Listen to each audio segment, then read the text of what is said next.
Hey everybody, this is Otto V. I'm testing out this new live stream, and I know I'm real excited about being on live stream for the very first time. And I'm thinking Saturdays are going to be the perfect day to chat it up and get more insights and stuff like that.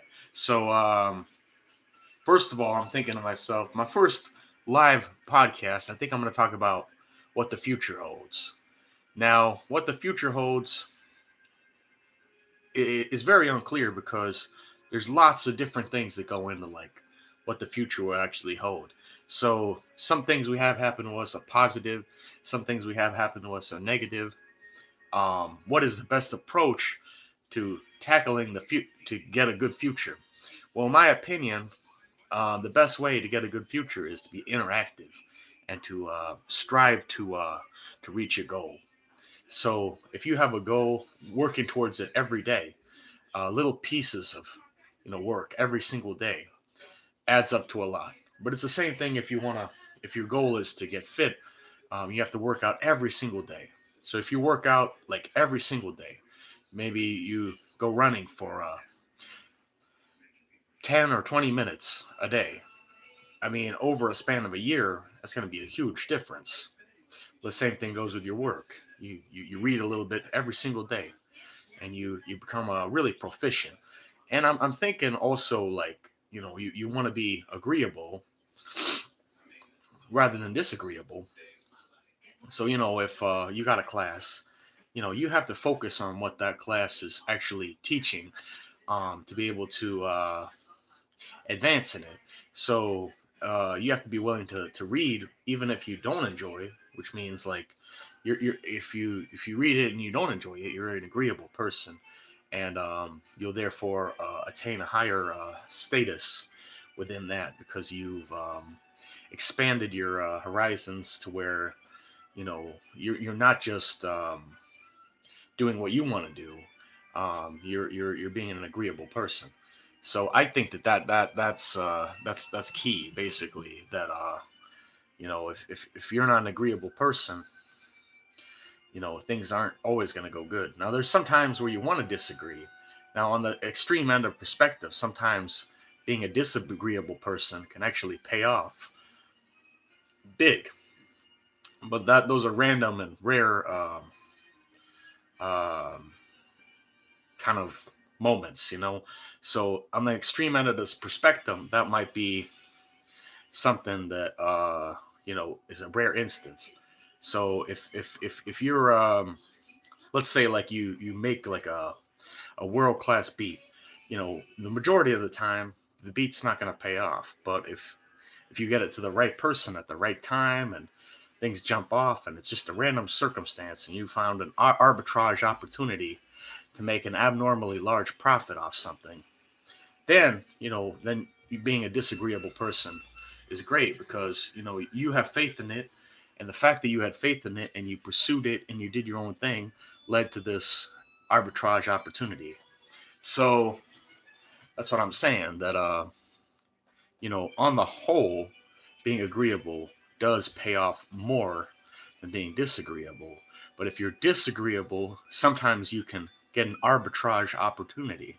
And I think sometimes like people like traders want to find the most moments they can have an arbitrage opportunity, because locating an instance where you can make an abnormally large amount of money, when you make an abnormally large amount of money, you have to have a lot less successes in the future to sort of stay afloat. So actually, it's like in our society, when you're a breadwinner and you win an abnormally large amount of money, you're set for life basically, and then you can pursue things. Then you don't have to be an agreeable person because you can basically do whatever you want when you have the money. So that goes back to kind of like the unwritten rule that the man with the gold makes the rules, and he gets to decide, like, if what happens and how people interact with each other after that point. So that's an interesting thing to think about too. Now I was listening to a lot of different religious groups and their speeches, and I found a couple that were very soothing and peaceful. I found when I was listening to um, "My Sweet Lord," with George Harrison, I think from in the Hare Krishna movement. That was a interesting song, and I listened to some speeches from Prabhupada, which I thought were very enlightening.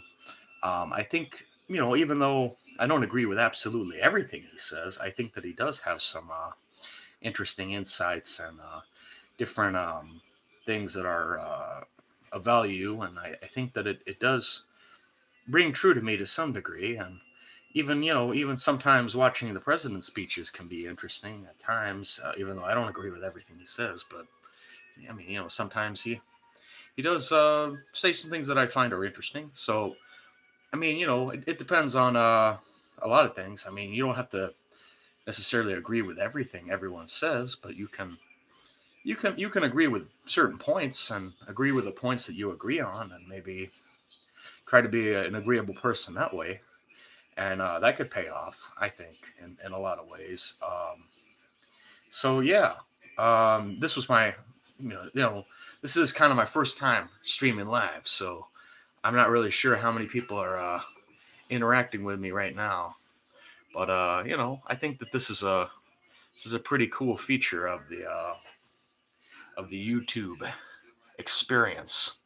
So I'm hoping you guys are enjoying this. Like my little lecture, I guess you could say. uh, yeah. So I'm still learning on how to get this functioning, but yeah. What can I say? I guess I'll have to tune in more to see like how many people interact with me on here, and I remember that they had the they call the self-indulgent podcast, and this was kind of similar. They were streaming live, and I'm kind of doing my own little home setup here, where I have my little $10 microphone from China, and I got my speakers, and I could probably start interacting, playing stuff on the speaker, and people can hear what I'm playing on the speaker, and I could do different things like chat it up, or do a jam out session where I'm kind of performing vocals or singing or doing different things, and that would be really interesting. I wonder how many people would tune in to watch me singing. I don't know. So yeah, and I think also in let's say we got to get back to the point of psychology. So a lot of people in psychology, they use the Freudian ideology when they're pursuing treatments. So, I guess that means get a little background of the person. So, what they what they went through as adolescent, what they experienced. It's very based on like traumas that they might have had.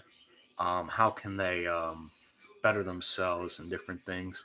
So it's I think it's a little bit of a brutal process, because I don't think it allows for enough expression of oneself.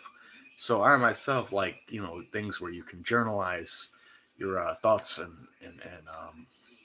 kind of bring them together about what do I really think, because I think writing in a diary is a great type of therapy. It's but the thing is that a lot of people, what they write in a diary maybe is very personal. They don't want to necessarily have that be part of the treatment, because well, that's very up for discussion. So yeah, um, yeah. Well, anyway, guys, I hope you enjoyed this, and yeah, this was my first live stream. Um, you know, I think every Saturday I'm gonna come on here and discuss different things. So I hope you enjoyed it, and peace out.